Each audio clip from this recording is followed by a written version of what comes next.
So, Faris, talk us through what triggered the protest. What are the people demanding? Yes, Avril. So, as you pointed out, the flashpoint was really the perks for the lawmakers in Parliament. And the people at this juncture are seeing economic slowdown, weakening consumption. And on top of that, they are viewing the lawmakers as rubbing salt on their wounds by demanding for, higher allowances, for example, more housing allowance. And these, frustrations have actually built up over the past few months as Indonesia see layoffs after layoffs, factories closing down because of, the domestic slowdown in that sense. And the requests by the lawmakers are seen as excessive and seen as, the political elites being out of touch with the ground. The president has been in power for less than a year. So what is he trying to do in order to try to appease the public? So the political parties met last evening, and the president delivered a statement saying that, they're scrapping those perks, that parliament needs to be more in touch, with people's sentiments.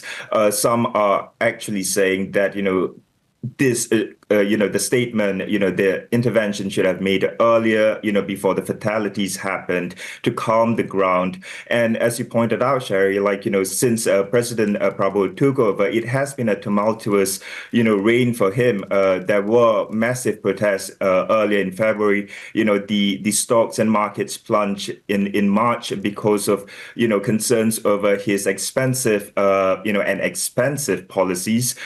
So right now, for the government, the focus is to calm sentiments. Companies are already instituting work from home policies, out of precautionary measures that, protests could occur today and the ensuing days. Faris, how much worse might it get for the president? What is the way forward now for him and his government? Right now, the protest, what is actually sending to the lawmakers and to the government is that, the people are actually, really fed up with the economic situation. There is no stable salaries for them. It is hard to find a job. It is really a wake-up call for the political elites that the people will be watching and scrutinizing their every move. And that, should another display of excessive lifestyle by the politicians would trigger similar protests. Right now, the focus is really to calm the situation. The president has already said that, authorities would take firmer action should there be more, anarchy on the streets. But right now, I think it is really trying to reconfigure how to govern Indonesia better and be more in touch with people's sentiments. We have Indonesia's inflation data later today. The number is supposed to have stabilized for the month of August. What are we seeing in the broader economy and what the central bank can also do for the country?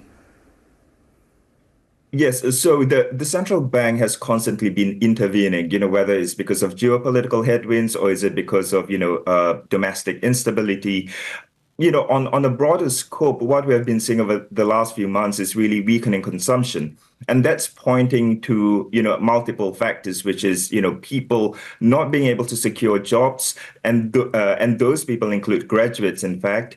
What you're seeing is that, people are not getting stable salaries because of the loss of jobs. And therefore, they can't really contribute much to the economy. And on top of the domestic instability and on top of the lack of clarity in terms of domestic policies, Indonesia has to contend with, the geopolitical headwinds from the tariffs. So it's kind of like a double whammy in that sense for the country. So right now, what the government is trying to do is just digging its heels and executing its policies. But at the same time, you are also seeing flexibility to intervene in the markets when needed and adjusting the policies when needed, which the president has done so far.